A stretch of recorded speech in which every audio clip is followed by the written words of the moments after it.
Hey guys, what is up? It is No Help and welcome back to another video today. So today's project rebalance, item and combat adjustment, one we've all really been waiting for. Now this news post is extremely long, so I'm going to be skimming it today and just picking out the best things to read off. Alright, so first of all, we're going to take a look at this picture. So item/combat adjustment summary, and it will show buffed things, which looks like a decent amount. Nerfed only has a couple of things, and adjusted is quite a bit as well. So here's a handy summary of everything we're touching on. Note that some of these things in adjusted category are effectively buffs, but might be subject to opinion in some instances. Very interesting, so it's good that we're getting a decent amount of buffs. Okay, so magic gear and the occult necklace. The occult necklace does an astronomical amount of lifting for magic damage output, and to make a long story short, we think an item this powerful should set you back more than a mere 800k. I kind of agree with this, right? It's such a powerful weapon, and it's less than a mil. For example, let's assume two players both have 99 magic and fancy a bit of barrows. Player A equips an occult necklace for 800,000 GP and calls it a day. Player B equips the ancestral set, a Magus ring, eternal boots, gotta rock the fashionscape, and turns on augury, which sets them back a whopping 454 million GP. Now, who do you think kills the melee barrows brothers fastest? If you answered A, you're correct, and we hope you understand why this situation seems more than a little unfair. It's time to break the occult necklace's stranglehold on magic gear progression. That's actually kind of insane that it is that powerful. I didn't realize how good it really was. So there are already too many occult necklaces out there for us to reasonably make them less common. Yeah, true.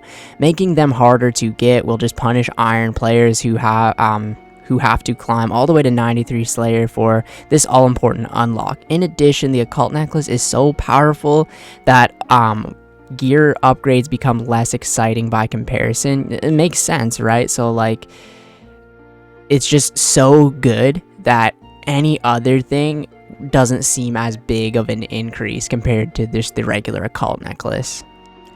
We plan to kill two birds with one stone by redistributing the occult necklace's stats around other magic gear. So the occult necklace magic damage reduced 10% to 4. That's a huge nerf. 6% less damage. Insane. So ancestral robe will basically be increased from 2 to 4%.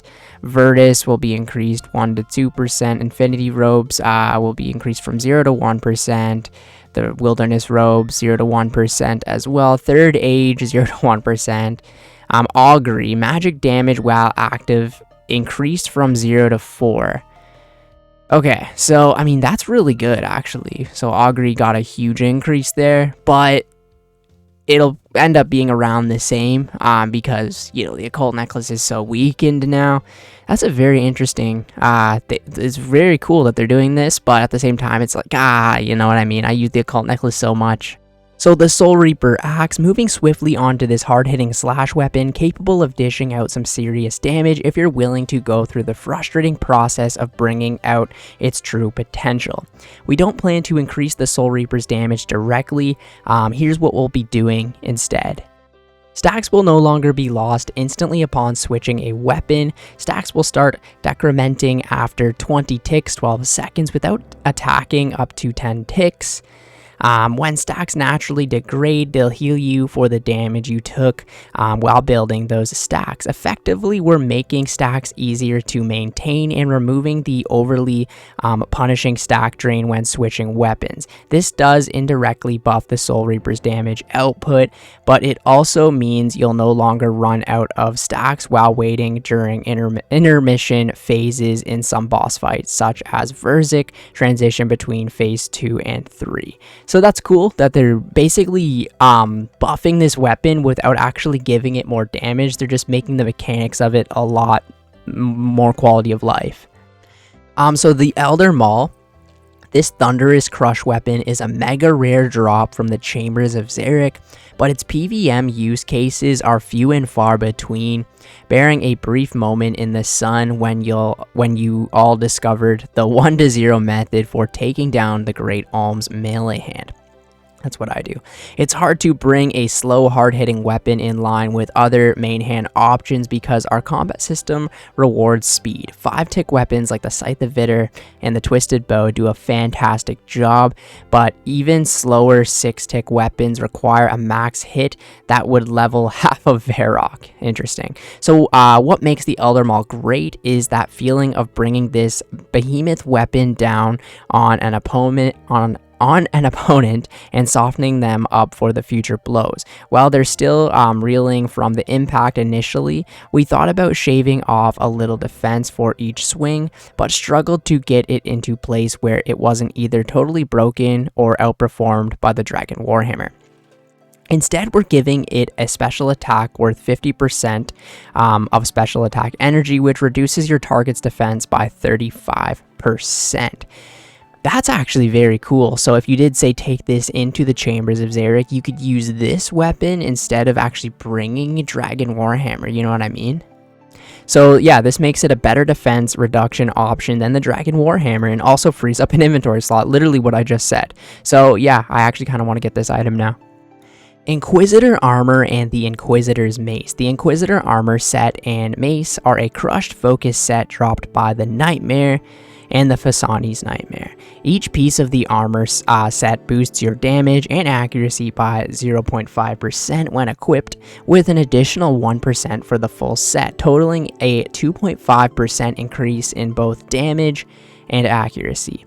You generally see people using this set with the Scythe of Vitter against enemies weak to crush, trading off low defense for a hefty damage output.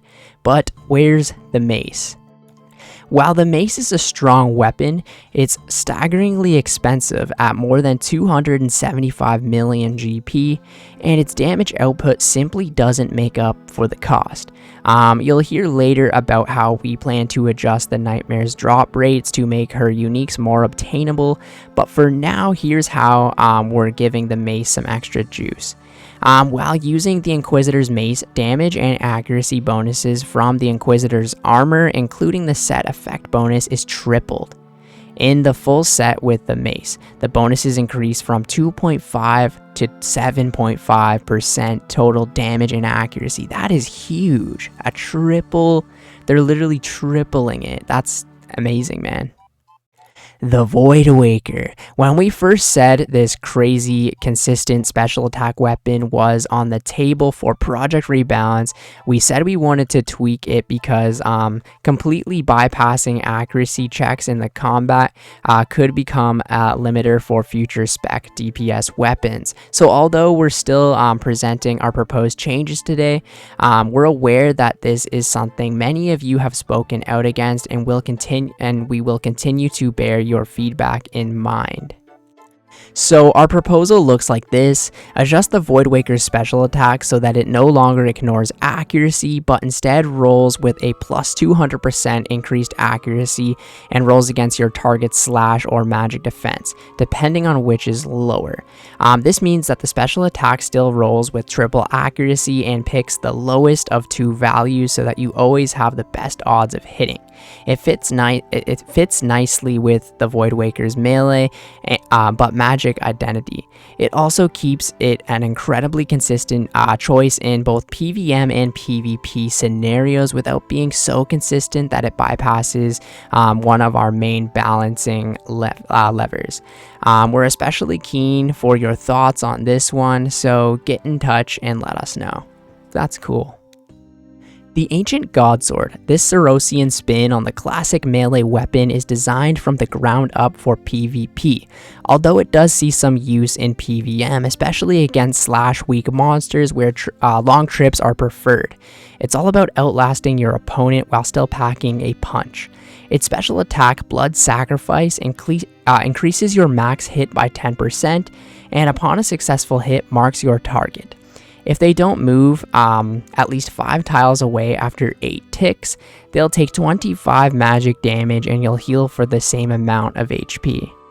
If your PvP opponent is frozen and you hit them for even a measly 1 damage, you'll ultimately wind up with a 50 HP differential. The damage isn't mitigated by protect from melee or magic, so there's actual very little your opponent can do about it. Is that fun? Yeah, that is very interesting. I can see a lot of KOs with that. To even the odds, we want to reduce the healing provided in PvP without reducing the godsword's already limited utility in PvM. Healing from successful blood sacrifice now heals for 15% of the target's maximum HP up to 25 HP cap. This still leads to a 40 HP differential in PvP, but stops fights stretching out without counterplay, even when your opponent is playing perfectly. So basically, the only decrease would be in PvP, right? Instead of it being 50, it will go to 40. Other combat adjacent changes, the rest of the changes focus on other aspects of PvM combat, such as rare drop rates. The Dragon Warhammer. The Dragon Warhammer mentioned all irons to battle stations. Exactly. This quintessential grind item is a staple for those taking their first foray into PvM. Unfortunately, it's not that common. Lizardman shamans aren't hard to kill, so the whole hours-long adventure can also be quite boring, which is why we're making the following changes. Yeah, it took me, I think, 10 or 11,000 kills to get my hammer. Boost the Dragon Warhammer drop rate from 1 in 5,000, 1 in 3,000. I think this is great. A great change. Sure, the hammer will drop in price. Who cares? It'll make people get it. I remember Settled Swampletics guy, it took him like 30,000 kills or something to get a Dragon Warhammer. Like, that's ridiculous. This is a good change overall. This is effectively an 80% increase drop rate, since at 100% increased drop rate would be a 1 in 2,500, half of the original value, which we feel is better suited to a mid-game upgrade required to chase more challenging uniques. Exactly, you know, let people get to the fun content. Now, we don't often adjust drop rates, and we don't plan to make it a habit, but for the Warhammer and a few other offenders, we're making an exception. Speaking of which, so the Nightmare and the Phasani's Nightmare, these bosses are tough, and their uniques do a hefty lifting in terms of rewards. However, these uniques are so rare that players don't feel either variant of this beastly boss is worth their time or their supplies. Exactly, right? I've never even touched the content myself. To add to the issue, the Nightmare's uniques are mostly niche or underpowered, which doesn't exactly justify their rarity. We've already spoken about making changes to the Inquisitor's mace, and we feel adjusting the drop rates for uniques will provide the other half of the equation. So here's the specifics. The Nightmare Inquisitor's pieces plus the Nightmare staff loot tables has a 1 in 90 chance to roll, improved from 1 in 120. That's pretty good, right? And what is that, a 25% increase? The Nightmare, the orb loot tables is a 1 in 450 now, and it was a 1 in 600, so again a 25% increase. The Phasani's Nightmare Inquisitor's pieces plus the Nightmare staff, 1 in 150, so yeah, 25% increase looks like around the board. Yeah, it's very good, right? Because yeah, a lot of people hate this boss and they don't even want to do it, and I don't think I will ever touch the boss unless I get really bored, so at least I know in the future it'll be a little easier for me. Minimum hit adjustments. For those of you not in the know, Old School's combat works a bit like Dungeons and Dragons. You roll once to hit, and then roll again to see how much damage you do. In the current system, it's possible to hit and then roll a 0 damage. Of course, I hit zeros every day. This is especially punishing early in the game where players have a lower max hit overall. If a low-level player can only hit 1 damage, there's a 50-50 chance that they'll deal 0 damage instead. Even in late game when players are significantly more powerful, the potential to roll a 0 is always looming, and anyone who's ever whiffed a Dragon Warhammer special attack knows exactly how frustrating it can be. Exactly, man. Basically, the Dragon Warhammer you want to hit every time because it lowers their defense, and then you get 2 zeros, and it's just, yeah. Previously, we've proposed that any successful hit should guarantee at least 1 damage, but we still feel there are farther changes required. The thing is, increasing either the minimum or maximum hit by X will increase the average hit by 2x. We're actually increasing the damage output of every single weapon in the game, and this change would disproportionately impact for multi-hit weapons like the Scythe of Vitter. I never even thought of that. That's a really good point. As a result, our changes are focused on improving the feel of early game combat and improving the readability of combat in late game scenarios. On hit damage rolls between 1 and current max hit -1. For example, if your max hit is 58 and your damage rolls between 1 and 57. Okay. This leaves DPS unchanged aside from the extremely early stages of game, which should feel much better. We're also conscious that some account builds may be disproportionately impacted by this change. In response, we're looking to introduce items especially for these players, which will let them continue on as they always have. Okay, that's cool. They're really thinking of everyone here. Early game combat prayers. In other early game news, we'll be making changes to Thick Skin, Burst of Strength, Clarity of Thought, Sharp Eye, and Mystic Will.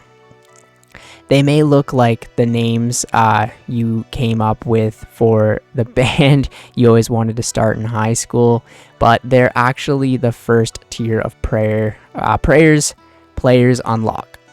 We'll forgive you for being unfamiliar with them. Exactly, I didn't even know their names because currently they're not strong enough to feel worth using, and you run out of the prayers so quickly anyways. And much like your high school band, they don't stay active for very long. Exactly, this thing is reading my mind. So here's our plans. Reduce the drain rate of Thick Skin, Burst of Strength, Clarity. I'm not going to read them all again. Will from 5 points per minute to 1 point per minute. That would make them at least usable so people can like learn to use prayers, you know what I mean? Which would help on early game, especially for like quest bosses and stuff like that. Adjust Sharp Eye and Burst of Strength to boost your range and strength levels by +1 respectively if they're lower than 20. That would definitely help out as well, right? Because you hit higher, get more XP, you know? The drain rate changes should be self-explanatory at the levels players will realistically use these prayers. They don't have enough prayer points to get good use out of them, and this will change, and this change will fix that. Exactly, right? I never used those prayers at all. I don't think I started using prayers until I got like 43. The second change ensures that these damage boosting prayers will actually boost some damage in some instances. For context, old school system almost always round down, so for a 5% strength increase to actually work, you need a strength level of at least 20. By that point in the game, players are often past the point where they'd turn to these basic prayers for a boost. Adding a 1 flat level for the levels below 20 gives these prayers utility at their recommended level and serves to demonstrate how useful prayers will be later on. Exactly what I said, right? It'll get players used to using prayer. Autocast delay. We've already spoke about this change when you asked us about it in the following NPC defense changes blog, so it shouldn't catch anyone off guard. Essentially, we're selecting the autocast option on a staff and then clicking an NPC. There's a 1 tick delay before your first attack actually fires. This makes it feel a bit clunky and also reduces your damage in scenarios where you're reducing and restoring your magic level or switching into a magic setup. Now, that's true actually, geez. Now that we're introducing elemental weakness, we want the spell-based magic to feel nice and smooth, so we're removing this delay. Great, great. So Theater of Blood Verzik Phase 2. Solo Theater of Blood enjoyers have expressed frustration at this disparity between how Verzic's mechanics are handled in normal and hard mode. We're fixing that. If only one player is left alive during Verzic's second phase, only one Nihilokist, whatever, also known as the Red Crabs, despite clearly being ticks, will spawn. This change isn't just for solo players. Should your team meet an untimely end during phase 1, you should now be able to clutch it out. That's good. You know, always good to make it a little easier. Tombs of a Masked, the Bubba Path. There's no escaping the deadly monkey room. Thankfully, your prayers to the Menethite Pantheon have been answered. Increased hit points for all style-based enemies inside of the Path of Anakin. These enemies will now always take maximum damage when attacked with the opposing combat style. That's so good, man. I wish I was doing that raid now. Assuming you're in a solo raid, this is how HP values and max hits will shake out. So, the different monkeys, right? So 25 HP and 30 HP, always max hit with magic. So basically, if you're using the right combat style, you'll always basically max hit, which is so good. Well, yeah, some pretty cool combat adjustments and changes. I really do like what they're doing. The one sad thing is, of course, the occult necklace is being really nerfed, but it makes sense, right? It's so overpowered for no reason, and a lot of the changes are really good. I really like the early game stuff that they're going to be doing, which is going to make a lot of players happy. And just, you know, when you first start out the game, you want players to actually like the game, right? And if they understand prayers and if they, you know, hit more often, they kind of get into the game. And then all the other changes are just very needed. Making certain weapons that, you know, didn't really have a use, like the Elder Maul, making it like a better version of the Dragon Warhammer. You know, you actually get happy and you see that purple light and not really pissed off. Great changes overall. Yeah, anyways, thank you guys so much for watching the video. I will catch you in the next one. See ya later.